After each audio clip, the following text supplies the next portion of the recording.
Just showing the difference. Front stock light's kind of a joke.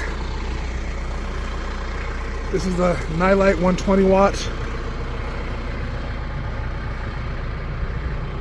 There's the stock in the back, so you can definitely see a difference in uniformity and intensity.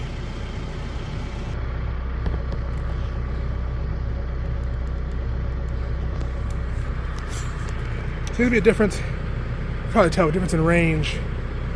It's definitely more usable light further out versus that.